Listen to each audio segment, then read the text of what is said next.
Igreja, abra sua Bíblia no livro de Juízes, capítulo 6. Juízes, capítulo 6, a partir do verso de número 11. Vamos ler do 11 ao verso 16. E antes da gente ler essa referência, eu te faço uma pergunta. Qual é a tua missão? O que você tem feito pelo chamado da qual Deus te proporcionou a fazê-lo? Esse é o tema dessa mensagem. Qual a sua missão? Na verdade, qual a nossa missão? Juízes capítulo 6, verso 6 do 11, capítulo 6, verso 11 ao verso 16. E pertencia a Joás, a Biesrita, e Gideão, seu filho, estava malhando o trigo no lagar, para o pôr a salvo dos midianitas. Então o anjo do Senhor lhe apareceu e lhe disse: O Senhor é contigo, homem valente. Respondeu-lhe Gideão: Ai, Senhor meu, se o Senhor é conosco, por que nos sobreveio tudo isto? E que é feito de todas as tuas maravilhas que os nossos pais nos contaram, dizendo: Não nos fez o Senhor subir do Egito? Porém agora o Senhor nos desamparou. Olha que atitude arrogante de Gideão. O Senhor nos desamparou e nos entregou nas mãos dos midianitas. Então se virou o Senhor para ele e disse: Vai nessa tua força, livra Israel da mão dos midianitas. Porventura não te enviei eu? E ele lhe disse: Ai, Senhor meu, com que livrarei Israel? Eis que a minha família é a mais pobre em Manassés, e eu, o menor da casa de meu pai. Tornou-lhe o Senhor: Já que estou contigo, ferirás os midianitas, como se fosse um só homem. Pai, nós te adoramos nessa noite e te pedimos que essa mensagem ela venha como espada, ela venha nos trazer discernimento sobre aquilo que o Senhor já nos comissionou, como foi dito aqui em Mateus, como está em Marcos: ide pregar o evangelho a toda criatura, batizando-os em nome do Pai, do Filho e do Espírito Santo, porque todos nós temos um chamado, todos nós temos uma missão. E o Senhor aqui, de uma forma muito clara, convida, comissiona Gideão, dizendo: o homem valente, vai na tua força e você vai ferir os midianitas como se fosse um só homem. Aqui o Senhor está dando uma direção para esse homem, para um propósito da qual o Senhor designou para tal. Mas nessa noite eu entendo, Senhor, que muitos daqui precisam ser despertados, alertados para essa missão da qual o Senhor nos comissionou. Para isso eu peço ao teu doce Espírito que venha trazer clareza de pensamentos, que o Senhor venha nos dar direção segundo a sua vontade, que apenas o Senhor Jesus seja o condutor dessa palavra. Pai, anula em nós todo eu, todo estrelismo, apaga em nós aquilo que Paulo fala discernindo aos Gálatas, crucifica-os em nós a nossa carne, para que o Senhor reine, para que o Senhor brilhe, porque o Senhor é o presidente desse espaço, o Senhor é o único que precisa receber a honra e a glória.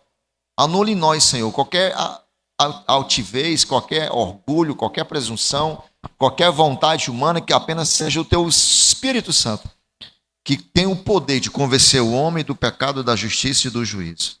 Eu apresento a minha vida diante do teu altar, Senhor. Perdoa os meus pecados. Nada do que eu venha fazer eu possa esconder diante da tua face e dos teus olhos. O Senhor esquadrinha o nosso coração. O Senhor sabe muito bem o que nós pensamos, sentimos, fazemos, inclusive nesse momento. Mas eu peço ao Senhor que toda e qualquer atenção seja direcionada para a tua palavra. Nós repreendemos pelo poder que é no nome de Jesus toda distração, toda divagação mental, e que apenas o teu doce e querido Espírito Santo venha ser adorado e venha ser chamado a atenção nessa noite. Eu oro em ti, para ti, no nome santo de Jesus. Amém e amém. Vou tentar ser rápido. Vou tentar. Sabe, queridos, eu penso que uma das maiores tragédias, para não dizer uma das maiores loucuras do homem, é achar e ficar longe de Deus, se afastar da presença, se distanciar do seu amor, é levar vantagem. Porque eu penso que existe uma grande diferença entre andar com Deus e estar na presença dele. Basta a gente lembrar aquela referência que é muito clara para nós, quando Jesus ressuscita. Você pode ver isso lá no livro de Lucas. Jesus está a caminho de Emaús, tem dois amigos conversando, falando sobre o que tem acontecido, sobre a situação que está acontecendo em Israel. Jesus chega, se aproxima, e eles não reconhecem. Trocam uma ideia com Jesus e não sabem que é ele. Então aqui fica muito claro para mim, fica muito claro para a igreja. Existe uma diferença linear entre andar com Jesus e estar na presença dele. E eu percebo que buscar a sua presença anula muitas vezes as nossas vontades. Assim também como buscar os prazeres desse mundo anula a vontade de estar na presença de Jesus. Porque esse mundo, ou as suas ofertas, ou aquilo que ele tem proporcionado como opção, como bandeja, como uma alternativa, tem cegado não somente os nossos olhos, mas também tem cegado e tem deixado o nosso coração duro. Nessa passagem nós vamos encontrar a história de um homem chamado Gideão. Interessante a gente observar que o que se destaca aqui é o que Deus fez na vida desse homem, porque o seu nome era Jerubbaal. E a definição de Jerubbaal, a sua definição é aquele que corta, aquele que vem e elimina. Essa é a expressão do nome Jerubbaal. E Gideão foi usado para livrar o seu povo na mão de milhares dos seus inimigos. Se você ficar um pouco mais atento, você vai observar aquilo, porque o primeiro contato que o Senhor faz com Gideão é no capítulo 6. Se você não prestou atenção, mas no que nós lemos aqui, ele diz o seguinte: porventura não te mandei eu? Aqui a gente começa já a perceber que em algum momento esse chamado de Deus para Gideão já estava inserido em algum contexto. Só que a gente só vai perceber que o seu envio é a partir do capítulo 7, quando ele vence os midianitas com os 300. E se alguém aqui é bom de matemática? Quem é bom de matemática? Você rapidamente faz uma conta rápida aí. 120 mil dividido por 300. Quanto dá? É fácil, corta zero. É 12 por 3, é 4. Aí você pega esse zero que você cortou, você acrescenta o 4. Está comigo? Ou não? Não entendeu, não? Tá, deixa para lá. 120 mil é o número, você pode ver na Bíblia que foi o número de soldados, de inimigos do povo de Israel. 120 mil dividido por 300 é 400. Então, biblicamente, é como se eu não, porque eu não vou ter estrutura para isso, mas o Jonathan, que é grande, cara, é forte, ele lutasse contra 400 pessoas. Essa conta bate, amados? Mas de repente ele está com a arma, ele está com a pistola, mas ele não tem 12 balas. Na verdade, ele não tem 400 balas. Na proporção que nós vemos aqui, um homem daqueles que estavam com Gideão venceram 400 soldados dos inimigos. Essa conta não vai bater nunca na nossa mente. Só que na nossa limitação carnal, não vai se encaixar na amplitude do Deus divino. Aí você pode perguntar: pastor, mas ele é fera. Gideão tem os seus soldados, ele é capaz, ele tem a sua tropa de elite, ele tem a sua equipe treinada, capacitada para isso, mas é 400 contra 1. Irmão. Essa numeração aí não é muito favorável. Gideão poderia ser o melhor líder que poderia existir. Só que essa matemática ela não encaixa. E o livro de Juízes, ele é marcado, ele é definido como um dos períodos mais negros, mais caóticos da nação de Israel, da história de Israel. Porque se você for ler o livro de Juízes, você vai ver que a palavra diz que não havia paz, havia uma anarquia, porque cada um fazia o que parecia bem, o que parecia direito aos seus olhos. Não havia líder, por isso que o nome do livro chama-se Juízes. Você vai ver Sansão, você vai ver Débora, você vai ver Cícera, Gideão e tantos outros aqui que, quando o povo clamava, a gente vai falar daqui a pouco sobre isso, aí Deus levantava alguém quando o povo buscava esse Deus. E talvez você não perceba, mas basicamente, ou de uma forma perpendicular, já entrando na linguagem da matemática, nós estamos caminhando de forma muito próxima com esse tempo nos dias. Um tempo de caos, um tempo de anarquia. Nós estamos vivendo nesse tempo. Cada um pensa do que quer, cada um faz o que quer, cada um tem sua própria justiça. Tá? Nós estávamos almoçando hoje, nós estávamos na praia, e alguém lembra daquela mulher que degolou o seu filho em ritual macabro? Você lembra?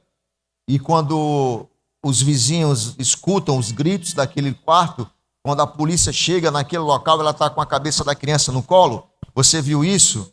Pode ser duro para você, como ritual satânico. E quando a polícia entra naquele espaço, ela se direciona a desferir facadas aos policiais. Os policiais, então, disparam quase 24 tiros, um monte de tiros naquela mulher. Ela não morre. Ela vai para o hospital, fica internada, ela morre por conta de uma infecção generalizada. E hoje eu vi essa matéria de que a população da qual ela foi enterrada, a população foi no cemitério, arrancou o corpo dela de onde ela foi enterrada e dilacerou. Não vai fazer mais nada, não vai adiantar nada. O povo, as pessoas querem fazer algo com as suas próprias mãos. E a gente vive tempos difíceis. O que você faz quando vem um motoqueiro, dois numa moto? Você está no ponto de ônibus. Hã? Corre, negrada, é assim? Ou não? Correr para onde, né? Você esconde o celular, a bolsa coloca não sei para onde. Você fica no pavor, meu irmão. Ou só eu passo por isso? Hã? O cara que anda de moto aqui, ó, ele não tem cara, né? Ele não tem jeito de nada, mas ele está de capacete, está de moto. O cara vem andando, Jesus.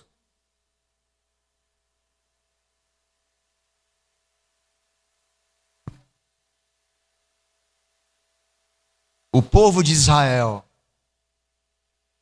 estava agindo em desobediência. Toda desobediência, guarda isso para você. Toda desobediência causa aflição, causa pobreza, causa miséria e causa morte. Pastor, a Bíblia nos fala também que os midianitas afligiam o povo, massacravam o povo, e tudo que eles plantavam, eles eram destruídos ou consumidos. De maneira que você vai ver que Israel estava numa situação pobre, cada vez mais caótica. E a Bíblia nos diz que os filhos de Israel clamaram a esse Deus, buscaram a sua presença. E eu percebo aqui nesse momento, amados, que não tem nada melhor do que quando a gente clama a Ele. Ele atende o clamor do seu povo. E Ele, da sua forma, do seu jeito, faz com que esse clamor seja respondido. Você já escutou a voz de Deus dizendo que... Você já escutou a voz de Deus dizendo que Ele cuida de você, Ele ama a tua vida? Você já teve um tempo com Deus, quando você do nada você se aquebranta, você chora? Você do nada você está aqui, você chora, você adora, você começa a orar, você começa a clamar pela sua presença, e do nada você chora. Por quê? Porque ali a presença do Espírito Santo te conduz, te acalenta, te conforta, mesmo em tempos difíceis, mesmo em tempos de caos. Quando nós clamamos, Ele responde: buscar-me-eis e me achareis quando o quê? Buscar-me-eis e me achareis quando me buscar de todo o vosso coração, diz o Senhor. E todas as vezes que Israel clamava, Deus agia de forma única. Foi assim na escravidão do povo egípcio. Foi assim quando Jacó, no vale de Jaboque, clamou, pedindo para que Deus abençoasse naquele trajeto, naquele processo, naquela missão. Foi assim com Josué, na missão da travessia do Rio Jordão. E aqui, mais uma vez, Israel, num período de caos, anarquia, Deus atende o clamor desse povo. Quando ele buscava, Deus respondia. No capítulo 6 de Juízes, nós vamos observar que os israelitas, eles agiram de forma errada perante esse Deus. Eles voltaram a fazer o que era mal perante o Senhor. Razão pela qual os midianitas cada vez mais lutavam, e durante 7 anos, sabe o que é você ficar 7 anos escravo, tendo invasões, tendo saques por um povo rebelde, porque Israel virou as costas para o Deus Jeová. E a palavra nos diz que tudo que aquele povo plantava, os midianitas, os amalequitas, os povos estranhos, saqueavam e destruíam as suas plantações. Israel então clama. O Senhor atende o seu clamor, envia um profeta. Você pode ver no capítulo 5 que Débora tem essa função de ser um porta-voz. Adverte que os israelitas estavam sofrendo por conta dessa sua desobediência. Gideão, então aparece a Gideão, o Senhor então aparece a Gideão. Um anjo do Senhor, em forma de teofania, aparece a ele, manda que Gideão derrubasse os altos do seu pai, porque o seu pai era adorador de imagens, inclusive de imagens de Baal. Por isso que o seu nome aqui então passa a ser Gideão, porque era Jerubbaal, que é aquele que corta, é aquele que elimina, é aquilo que destrói, é aquilo que passa a faca. Um nome sugestivo, um nome adequado para um homem cuja sua primeira missão qual foi? Cortar os altos do seu pai, os postes ídolos. E por conta dessa ameaça, ou por conta dessa invasão dos midianitas, dos amalequitas, perante a nação de Israel, Gideão começa a debulhar, ou começa a bater, ou a amassar o trigo no local onde não deveria. O local onde deveria ser feito isso era na eira e não no lagar. Eu vou falar daqui a pouco sobre isso. Ele debulha, ele começa a bater, porque ele não quer que os inimigos vejam o suprimento que ele está trazendo para o seu povo e também para a sua família. E a Bíblia nos diz que ele estava malhando o trigo na eira. E eu já quero, por definição aqui, trazer isso para você. A palavra eira quer dizer espaço de uma terra batida, feita com cimento. Aí cada povo, cada família deveria ter esse espaço, ter essa eira de acordo com as suas condições. Local onde se malhava, trilhava, limpava, secava os cereais, local duro, de terra batida, de cimento, local plano para que, e principalmente deveria ser feito um local elevado, um local acima. Por quê? Porque pela questão do vento, quando o vento soprasse, as cascas desses cereais seriam levados afora e o que ficaria seriam as sementes. Esse é a eira. Tem até um dito popular que nem eira nem beira, não tem? Me lembrou agora, eu vou saber por que daqui a pouco sobre isso. Tem eira, beira e ainda tem um outro também, são 3. Eira, beira e tem outro. Hã? Não entendi, mas vamos lá. Estava na eira, mas não era o lugar para ele, estava no lagar. A Bíblia nos diz que Gideão estava malhando o trigo no local que não deveria. Porque, de acordo com a Bíblia, a eira é lugar de julgamento. Coloca para mim, por favor, Lucas capítulo 3, verso 17. Olha o que a Bíblia nos fala sobre essa expressão eira. Ele tem a pá na sua mão e limpará a sua eira e ajuntará o trigo no seu celeiro, mas queimará a palha com fogo que nunca se apaga. Ou seja, ele vai separar, ele vai fazer distinção, ele vai eliminar aquilo que é para ser consumido pelo fogo e aquilo que será mantido. Então fica muito claro que Gideão, ele está no local errado, fazendo a coisa certa. Eira local de julgamento, amado. E lagar era o local onde era pisado as uvas. Lagar, ele era uma conjunção, a formação de dois tanques, um na parte elevada e uma outra parte mais baixa, porque lagar era o local onde os serviçais, os escravos, pisavam nas uvas. Eles ficavam... Não tinha uma novela? Não tinha uma novela que os caras ficavam pisando nas uvas assim? Não tinha? Qual era a novela? Terra Nostra? Mamma mia. Jesus, cara. Ele lembrou essas coisas. Tá ligado que não sei se era nessa novela, que o cara ficava pisando no lagar, nas uvas. Se você ficar um pouco mais atento, ele tinha um córrego, ele tinha um canal que ficava um tanque mais abaixo. Por quê? Porque na medida que os seus servos, ou seus criados, ou seus escravos pisavam nas uvas, o sumo, o líquido, escorria para aquele lugar. Só que Gideão, ele não está pisando de uvas, ele está palhando o trigo.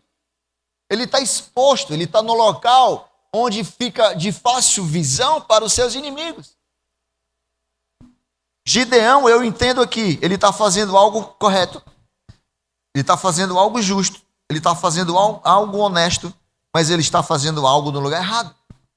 E já no começo dessa mensagem, eu já quero trazer essa referência para você, para a gente cumprir aquilo que Deus tem para nós, para a gente poder exercer a função que Deus tem para cada um de nós.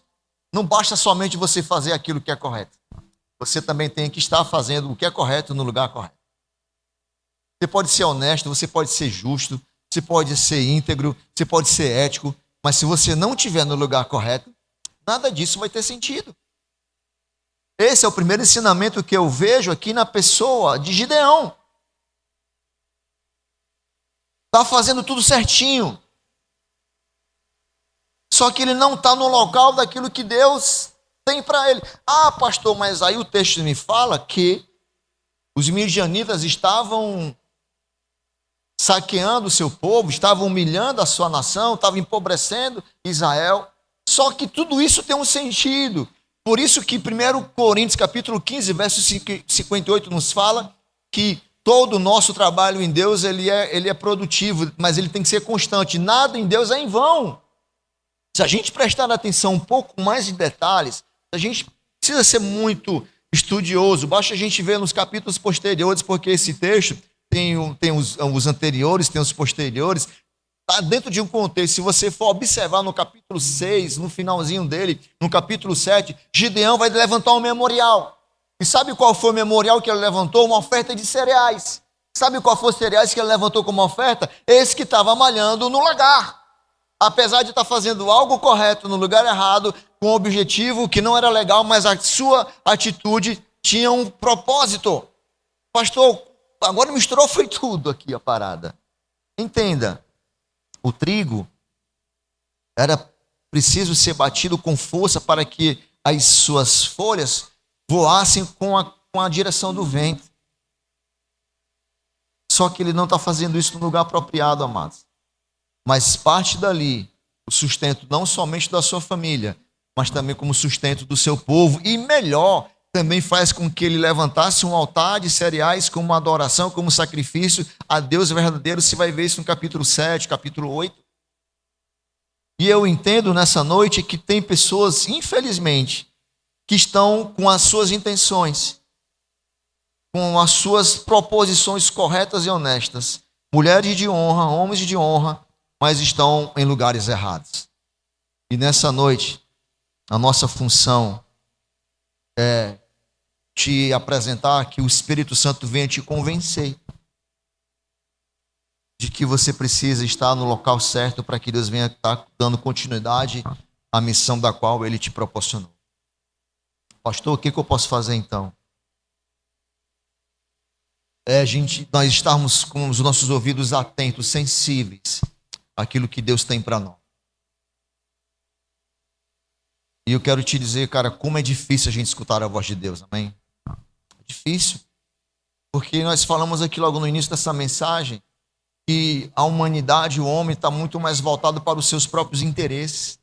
Porque aquilo que se constitui amigos desse mundo, o que a Bíblia nos diz, se constitui também inimigos de Deus. Vamos voltar então um pouco. Pastor, o que eu preciso fazer então para que Deus venha cumprir em mim a minha missão? Aquilo que Paulo fala aos Gálatas. Crucifica a sua carne. Esteja atento à voz do Espírito Santo para te chamar para cumprir a sua boa obra. Porque nós estamos aqui nessa noite. Eu sou fruto de missões.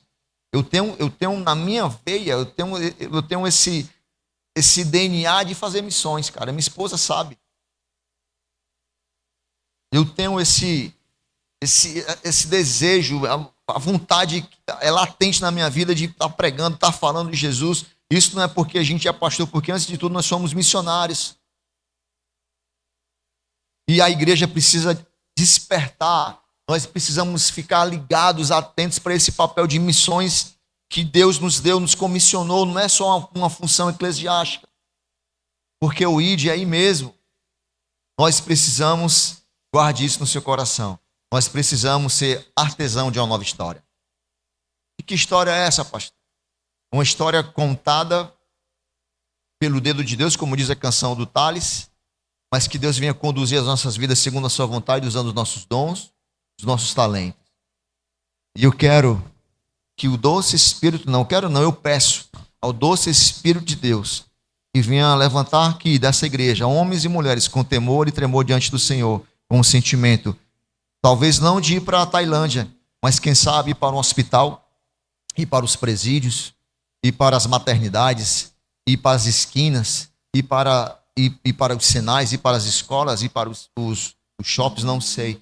Que nessa noite o doce Espírito de Deus venha reacender, venha ativar novamente esse chamado que precisa ser latente no nosso coração para fazer missões. É isso aqui. É a gente se posicionar no local onde Deus nos quer. Só que o trabalho nunca é em vão, nunca é perdido. Ele nunca é deixado de lado, vai ter sempre um motivo, vai ter sempre uma razão. E que nessa noite, amada igreja, CCA, Comunidade Cristã Acesso, que cada um de nós seja despertado e que o Espírito Santo venha nos alertar e que a gente venha desfrutar qual a missão que Deus tem para cada um de nós. Talvez a tua missão seja lá no seu trabalho, seja lá na sua academia, no seu trampo, seja nos seus alunos, seja na sua equipe no seu DDS, seja nos seus clientes, seja lá se você é servidor público, não sei, é lá. E como diz a canção da palavra antiga, meu chão é o meu mundo, meu altar é o meu mundo, amados. O púlpito aqui é só uma expressão de posição física, mas o papel da igreja é estar lá fora. E a minha oração nessa noite é que desperte nos nossos corações um sentimento de missão. Porque se a gente não tiver paixão por alma, se a gente não tiver paixões por vidas, nada disso tem sentido. Tem alguém aqui? Amém? Sabe o que eu observo também na questão de Gideão aqui? No verso de número 12. Olha para quem está do teu lado, fala assim para ele ou para ela: o Senhor vem ter com você. Que interessante. Olha o que Deus fala para Gideão. Então o anjo do Senhor lhe apareceu e lhe disse: o Senhor é contigo, homem valoroso. Valoroso é uma pessoa que não tem valor? É uma pessoa que tem integridade. Eu estava lendo hoje Jó. E engraçado que por muitas vezes Deus ele faz atribuições, ele qualifica aquele homem valente, homem temente. Começa a discorrer qualidades na pessoa de Jó, inclusive depois até dele perder seus bens e perder seus filhos e perder quase todas a sua propriedade. Quando pela terceira vez os anjos se reúnem e nesse embalo Satanás vem e pergunta: onde é que você vem? Não, eu venho de rodear a terra. Está vendo o meu servo Jó? Ah, também você protege ele, toca nele, mas não mata. Daí então ele começa a apresentar úlceras, caroços terríveis.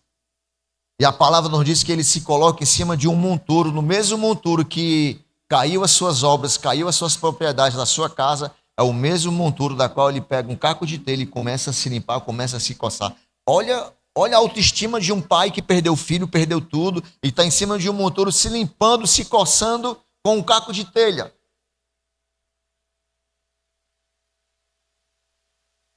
Não é fácil. E, no entanto, Jó não sabe. Mas Deus estava lá. E engraçado que nesse verso 12, Deus chama Gideão de valoroso. Mas como? Porque Deus vê coisas em nós que nós nem sabemos que em nós existe. Por isso que nessa noite eu já quero te dizer, meu irmão, que para você desejar ter êxito, você precisa saber escutar a voz de Deus. Homem valoroso. Deus não somente vê, mas ele vem. A iniciativa é dele vir e trazer essa mensagem para nós. Coloca para mim, por favor, 1 João capítulo 4, verso 19.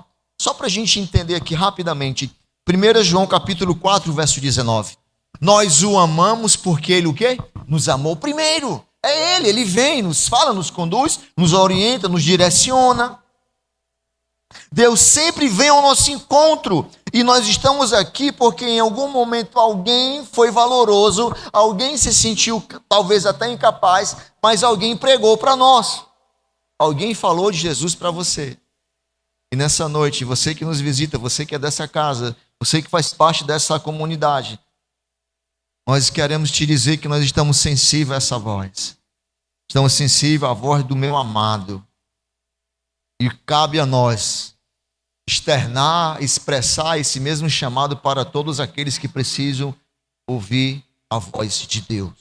Não importa se você está no deserto, na prisão, como foi José. Não importa se você está no deserto, como foi Elias. Não importa se você está na fornalha, como foi com Daniel, ou os seus amigos, ou na cova dos leões, ou talvez no mar revolto, não importa. Ou talvez no choro, na dor, na luta, não importa. Porque nada pode impedir a sua presença. Nada. Você tem história para contar? Você tem testemunho para contar? Sim ou não? Você, em algum momento, está longe, daqui a alguns anos, você pode falar para os teus filhos: meu filho, de forma honrosa, não é vergonha você falar daquilo que você era e daquilo que Deus fez na sua vida. Nós temos aqui testemunhos de homens e mulheres de Deus que, se a gente for aqui falar, Jesus, vamos passar aqui a noite inteira.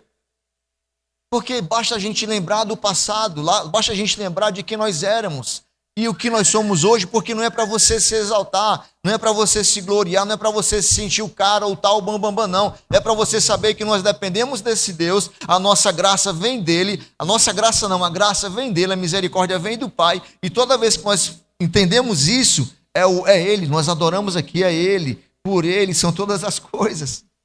E nós precisamos entender, porque toda vez que quando o Senhor vem, ele tem uma missão para cada um de nós. E nessa noite ele não somente vem, mas como ele veio, como ele está aqui, e ele tem uma missão para cada um que vocês que aqui estão. Tem uma missão para mim, para o Marcelo, para o Deglis. Só basta que você esteja atento, sensível à voz desse doce Espírito, para que você possa ser transformado pelo poder que há no nome dele, e que o seu passado seja transformado, renovado, e pelas suas pisaduras nós possamos ser sarados. Tem alguém aqui? Nós temos testemunhos aqui de pessoas que gastavam dinheiro em mesas de bebida, em farras, e viravam noites, fim de semana, e hoje estão aqui, adorando a Deus, se rendendo a Ele, levantando as mãos, declarando a sua excelência. Pessoas que em algum momento, sei lá, não vou entrar nesse mérito, mas ou nesse contexto, que traía suas esposas, traía seus maridos, não sei, mas teve o seu casamento renovado, restaurado. E tudo isso é Jesus, meu irmão. Não é placa de igreja, não é denominação cristã, é Jesus. Porque só ele tem o poder de convencer o homem do pecado, da justiça e também do juízo. Mas a gente precisa entender que é ele, quando ele vem, tudo transforma, tudo muda. Não tem um ambiente da qual, quando Jesus chega, que seja a mesma coisa. Não tem. Tudo transforma, tudo muda. E quando ele veio na vida de Gideão, ele o chama de valoroso e ainda diz mais: eu sou contigo. Ah, como eu queria escutar a voz desse Deus dizer: eu sou contigo. Como eu queria toda segunda-feira de manhã, vou acordar e dizer: levanta, homem valoroso, levanta, eu vou te renovar. Como eu queria chegar aqui no domingo, no culto, antes de pregar, dizer: vai, eu sou contigo. Como eu queria, sabe, em tempo de angústia, em tempo de dor, de choro, em tempo de ansiedade, que eu vivo enfrentando crises. Não sei por que eu estou falando isso, mas amém. Escutar essa voz dizer: eu sou contigo. Está na luta, está no vale, mas eu estou contigo. Eu não vou te abandonar, não vou te largar. E talvez você esteja nessa noite aqui com esse sentimento de que você não escuta mais a voz de Deus. Mas mesmo que você não escute, Ele não te abandonou, não te largou, porque assim como Ele fala para Gideão: eu sou contigo, homem e mulher valoroso. Esteja atento a essa voz. Deixa Ele mudar o teu passado e escrever uma nova história na sua vida. Alguém está disposto a fazer isso? Só os que disseram amém. Sabe o que eu percebo também na vida de Gideão? No capítulo 6, verso 13, coloca para mim, por favor. Olha a conduta de alguém que acabou de escutar que Deus é contigo e ainda mais traz valor sobre a vida de um homem. Olha o sentimento de uma pessoa que não está, ou que está cega com aquilo que Deus faz. Mas Gideão lhe respondeu aquilo, respondendo ao verso 12: ah, Senhor, se o Senhor é conosco. Olha a arrogância, olha um pouco de estupidez na vida de Gideão aqui. Eu vejo até uma questão de uma forma mais educada. Se o Senhor é conosco de verdade mesmo, por que tudo isso nos sobreveio? Ou seja, por que está acontecendo comigo? Por que eu saí do emprego? Por que meu carro bateu? Por que a minha vida, por que a minha empresa faliu, deu baixa? Por que tudo está dando errado? Se o Senhor é comigo mesmo, por que está acontecendo comigo, Deus? Você está vendo que ele começa a culpar Deus por uma série de fatores. Ele continua dizendo: e o que é feito de todas as tuas maravilhas, ou seja, os sinais, o maná do deserto, a água amarga, as codornizes, se tudo aquilo que é de fato essas maravilhas que os nossos pais nos contaram dizendo, não nos fez o Senhor subir do Egito, e por que agora, Deus, o Senhor nos desamparou e nos deu na mão dos midianitas? Você não percebe um pouco de afronta? Essa semana precisava ter uma reunião com o pessoal da Apple para terminar o nosso aplicativo, o nosso app. Eu estou aqui na reunião, eu estou com o pessoal lá do Rio de Janeiro, pessoal da InChurch, e do lado eu estou com o pessoal da Apple. Eu fiz uma pergunta para a moça lá, ela foi super grossa comigo, foi mal educada, foi estúpida, e eu não tenho esse hábito. Não tenho. Muitas vezes eu me calo e eu deixo a coisa acontecer. Eu falei assim: peraí, o nome dela é Vera. Ô, Vera, peraí, para. Você está falando que você está pensando com quem? Pô, deixei de ser mal educada, deixei de ser grossa. Eu te fiz uma pergunta aqui. Você vindo dessa forma para falar comigo assim, calma, você está com problema? A gente está tentando resolver um negócio que... Ah, mas você for ver no seu e-mail, nem no e-mail eu recebi. Se você for olhar o seu e-mail, vai estar lá no dia para você entrar em contato conosco, que agora o senhor me pergunta o que tem que ser feito. Eu estou te perguntando porque eu não sei. Agora, se você agir bem, a gente vai tratar as coisas bem aqui. Ou então a gente vai encerrar esse assunto por aqui. Não, é o senhor que não está entendendo, é você que não está entendendo, moça. A gente está aqui para resolver uma questão que está pendente. E a minha ação dependeu da sua. Então, por favor, seja um pouco mais complacente, seja um pouco mais educada. Sei que no final deu tudo certo. Mas eu não faço isso. A esposa me conhece. Às vezes, né? Por que eu estou dizendo isso para você?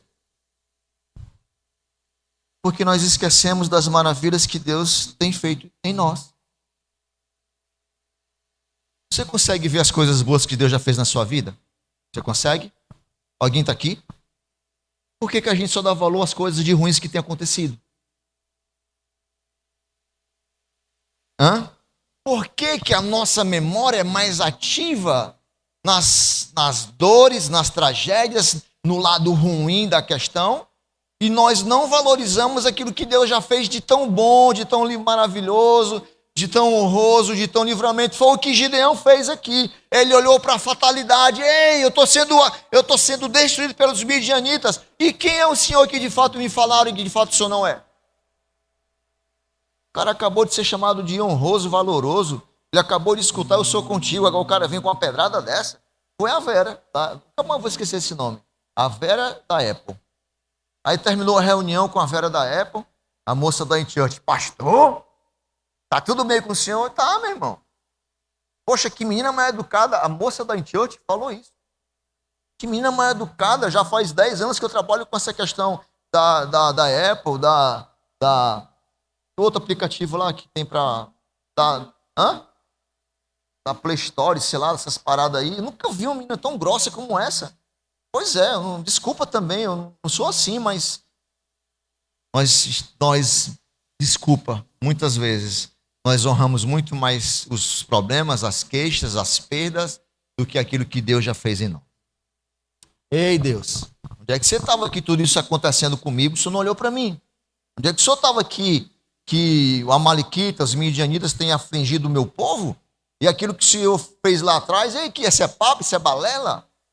Gideão estava olhando para a fatalidade, amados. Ele não consegue enxergar a plenitude de Deus na vida dele. E talvez você esteja aqui nessa noite esquecendo a plenitude do chamado que Deus tem para a igreja. Mas pelo poder que há no Espírito Santo do Senhor, que seja desfeito, caídas as escamas, e você veja as dificuldades, mas também que você observe do Deus que também tem cuidado da tua casa, cuidado dos teus filhos, cuidado dos teus negócios, cuidado da tua casa, cuidado de você, cuidado dos teus pensamentos, e você não valoriza e você não honra aquilo que Deus tem feito na tua vida. Fatalidade. Ele está olhando as circunstâncias. Ele questiona, ele culpa. Ah, essa desgraça aqui, o senhor estava onde? Você nunca fez essa pergunta para Deus, não? Onde é que você estava, Deus? Quando eu perdi o filho? Onde você estava que o motor do carro bateu? Onde você estava quando foi assaltado? Nós já fomos assaltados uma vez na Via Express, nós éramos namorados, ela trabalhava no Iguatemi, já vou terminar. Eu tinha um golzinho quadrado, HVV 1550, eu ainda lembro a placa do carro. Quando chovia, chovia dentro do carro, chovia fora, chovia, o carro alagava, a água subia, a embreagem era com água, o freio era tudo.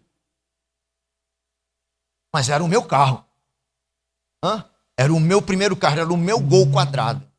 Ixi, meu irmão dirigia com o braço de fora assim, ó. Sentindo cara. Era o meu carro, meu irmão. Queria saber que os outros andavam a 40. Só para não gastar tanta gasolina, né? O motor fumaçava, aquela fumaça branca, mas era o nosso carro. Fui pegar ela no Iguatemi. A gente faz o retorno na Via Expressa, 2 caras. Para. O cara nos assalta, coloca uma arma na minha cabeça, coloca uma arma na cabeça dela. Me chama de vagabunda. Eu, pô, não, cidadão, o que o senhor quer? Desce, vagabundo. Eu, pô, não, cidadão. E eu vendo o cara com a arma na cabeça dela, e o cara começa a botar a mão aqui no meu bolso. Eu estou aqui, eu ia dar um chute na boca dele, porque ele estava ali tão fácil. Meu Deus, eu ia dar um bicudo na cara do cão. Literalmente eu ia cantar essa adoração ali. Na hora que eu vejo aquela cena, eu olho para ela, o cara está com a arma aqui, eu vou fazer isso. O cara leva o nosso relógio, uma bolsa da Clipping, sei lá, não sei nem falar o nome. Caro, você vai aqui num outlet, meu Deus, uma bolsinha é R$300. Era uma mochila preta com um ursinho assim, o negócio. Primeiro salário dela comprou essa mochila. Por que, Jesus? Ela me deu um relógio da Mormai. Eu não usava porque eu surfava com ele. Eu não queria perder na água. Aí o que eu fiz? Não, eu vou usar porque eu vou mostrar para ela que eu estou usando. No dia que eu usei, os caras levaram. No outro dia. Não, o pior, os caras ainda tiraram, não foi? Tiraram na gente. No outro dia. Eu voltei na favela. Super-homem. Né? Fui lá, falei com os brothers, uns conhecidos do movimento. Eu queria pegar o meu RG, cara. Celular, carteira, já era. Nem lembro quando a gente tinha, acho que nem dinheiro tinha, né? Não levaram o carro, graças a Deus. Fui lá, cheguei na favela. Cheguei na favela na Boca lá. Aí eu vejo um cara assim no final. Quando eu vejo pro cara, quando o cara olha pra mim, a casa caiu. Na mesma hora eu voltei. O cara que tava lá foi um dos caras que me assaltaram. Aí eu pensei, Jesus, que burrice eu fiz. Que estupidez foi a minha. Ah, levou, já passou, já era. Deus nos deu livramento naquele momento, cara. Ainda hoje, quando eu passo lá, ainda hoje, há 18 anos atrás, ainda hoje, quando eu passo num local, dá um frio na barriga, dá um comichão. Eu lembro dos caras, eu lembro da noite, era quase 10h40, estava chovendo, era no dia 23 de fevereiro, numa quinta-feira mesmo. Nós esquecemos facilmente os livramentos que Deus nos dá, mas nós lembramos aquilo que de tão ruim aconteceu com as nossas vidas. Foi Gideão.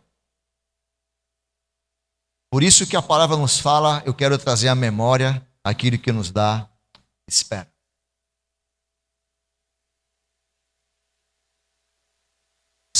Salmo 23, coloca para mim, por favor.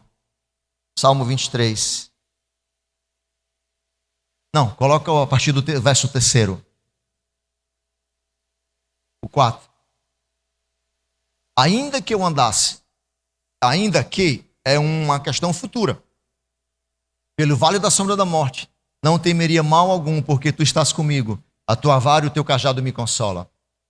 Preparas uma mesa perante mim na presença dos meus inimigos. Unges minha cabeça com óleo, que o meu cálice transborda. E o verso 6. Certamente que a bondade e a misericórdia me seguirão todos os dias da minha vida, e habitarei na casa do Senhor por longos dias. Lembra desse Deus aqui.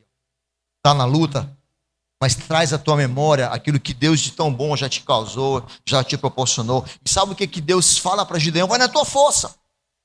No calor, na emoção, ele não tinha entendido que Deus estava dizendo, eu vou contigo, eu sou contigo, Gideão. Porque a nossa luta não é como nós começamos, como nós terminamos. Apocalipse, capítulo 21, verso 7. Coloca para mim rapidamente, eu já vou terminar. Apocalipse 21, verso 7. Olha aqui, como a palavra nos fala, como é aquele que termina. Quem vencer, não é aquele que começa, não é aquele que inicia, porque esse trajeto de vencer, você vai passar por guerras, por lutas, por dificuldades, mas aquele quem vencer herdará todas as coisas, e eu serei o seu Deus, e ele será o meu filho. É quem vencer. A igreja foi levantada para fazer missões, e aquele que vencer, herdará todas as coisas, eu lhe serei seu pai, ele será o meu filho. Gideão, ele não tinha ninguém com quem contar. Desculpa, ele não tinha ninguém para lutar a sua luta. Não tinha amigo, não tinha família influente. Ai meu Deus, ele faz a indagação. Com que livrarei Israel? Porque a minha família é a mais pobre, ou seja, ele está se sentindo como vítima. Porque a tribo de Manassés, ele teve uma separação. Se você for lá no livro de Êxodo, você vai entender que houve a guerra da tribo do norte, a tribo do sul, e a tribo de Manassés ficou sendo a menor tribo de Israel. E a tribo de Manassés, além de menor, foi a tribo menos querida, ou seja, não tinha valor. E Gideão se sentia assim, eu sou da menor tribo, e da minha tribo eu sou a menor da minha casa, e da minha casa eu sou o filho menos querido, ou seja, estava se sentindo como um processo, eu não sei, ninguém é comigo, ninguém é por mim. Só que deixa eu te dizer, igreja, ele nos fala, ele nos diz, eu sou contigo, e o melhor de tudo isso, sabe qual é? E tu ferirás os midianitas como se fosse um só homem. Você não entendeu, você ferirás os inimigos como se fosse um homem, sabe por quê? Porque eu estou com você, não é na tua força. Gideão venceu os midianitas com quanto? Não foi na força dele, foi com 300, mas quem estava com ele? Esse Deus. Ei igreja, ele não te deixa só, ele não te desampara, Deixa Ele continuar trazendo uma trajetória nova na sua vida, a ponto de nós sabermos que, eu venci, mas eu venci porque aquele que é por nós não pode ser contra nós. Porque aquele que comigo ajunta não espalha. Fique em pé no seu lugar no nome de Jesus. Para você ser despertado para a missão que Deus tem para a sua vida, você precisa saber que Ele, por sua definição, Deus Emanuel, que quer dizer Deus conosco, permanece conosco. O Senhor Deus, Ele eleva, Ele transforma a nossa autoestima. De um homem abatido, de um homem talvez até se sentindo derrotado, como nós vimos aqui. Naquela mesma noite, amado Gideão, de forma solitária, ou talvez até isolada, ele se junta, você vai ver isso no verso 26 e 28. Ele se junta com 12 homens. E nesse processo de se juntar com 12 homens, ele destrói os altares de Baal e consegue transformar a vida de muitas pessoas. Ou seja, deixa que Deus nessa noite, para cumprir a sua missão, deixa Ele transformar a tua autoestima. Ah, pastor, não sei, esse processo que tem acontecido, minha vida tem sido dor, tem sido tristeza, mas pelo poder que há no Espírito Santo do Senhor, deixa Ele mudar esse processo, deixa Ele mudar essa sua identidade. Porque além do Senhor levantar a nossa autoestima, Ele também estabelece e firma a nossa fé. Porque diante da fragilidade humana, Deus nos assiste. Então deixa eu te dizer, diante da dor humana, Ele nos assiste. Deus nos assiste. Deus nos assiste. Ah, Deus, se você tem sido comigo mesmo, eu vou fazer aqui um altar e vou fazer um córrego. Vou colocar aqui um novelo de lã. Se o Senhor for comigo, se o Senhor for conosco de verdade, molha só o sacrifício. Deixa a parte restante seca. Em outro momento ele faz o inverso. Deixa molhado o local e queima só o sacrifício. Porque ele estabelece e firma a nossa fé. O Senhor também aqui nesse processo de Gideão, Ele nos ensina na sua dependência. Não a confiar no nosso braço, nem no nosso intelecto, ou talvez na sua força, mas confiar no Deus de Gideão, que de 32 mil, apenas sobraram 300 para derrotar o povo inimigo de Deus. Dependa dele para fazer missões, amados. Não é você ir para a África, ir para a Tailândia. Ah, eu quero fazer missões nos Estados Unidos. É tão bom, né? Estados Unidos fazer missões. Orlando, quer ir para Orlando. Hoje, o boom da história, eu quero ir para Orlando. Se eu perguntar para onde o Orlando quer ir, ele vai dizer, não, eu quero ir para Usina. Quero ir para Orlando. Vai para a favela aqui, ó. Vai ali para o Padre Júlio Maria. Vai ali para Munguba. Vai para o Parque São Gerardo, vai ali para o Parque Soledade, vai para o Itambé, vai para os hospitais, vai para as UPAs. Ah, eu quero... Vou tirar meu visto, porque eu quero fazer missões no Canadá. Hã? Hoje é muito bom, né? Hoje, o que é em voga hoje é ir para Orlando. De fato, eu quero ir para onde Deus quer que eu esteja. Lembra quando foi lançada uma palavra profética das nossas vidas aqui? Deus usou a vida do grandão aí sobre a igreja. Não somos nós, é a igreja. Então, é a igreja que precisa ir. O Senhor nos ensina. E o seu servo não se sacia de qualquer jeito. Lembra como aquele povo chegou para tomar água? Lembra? Alguns com sede foram lá, desceram e foram beber água. Outros ficaram o quê? Foram lamber a água. E já perguntou, já fez essa indagação? Porque aqueles que se colocaram diretamente a beber a água, eles esqueceram de ficar vigilantes. Mas aqueles que colocaram a mão aqui, ó, e ficaram lambendo a água, conhece alguém? O cara estava ligado nos inimigos. E nessa noite, o meu clamor é: fica ligado naquilo que Deus tem para despertar em você, para fazer em você, para que o nome dele seja glorificado, para que a sua vida seja motivo de exaltar aquele que vive, aquele que reina. A igreja tem um papel de expressar e manifestar a glória de Deus. Deus concedeu vitórias de Gideão. Por quê? Porque ele se colocou na questão de Deus, ok, escutei a tua voz, então agora eu vou. E eu te peço nessa noite, pelo poder que há no nome de Jesus, que você seja despertado por essa voz. Não é por essa igreja, mas pela voz do doce Espírito de Deus. Feche os teus olhos, por favor.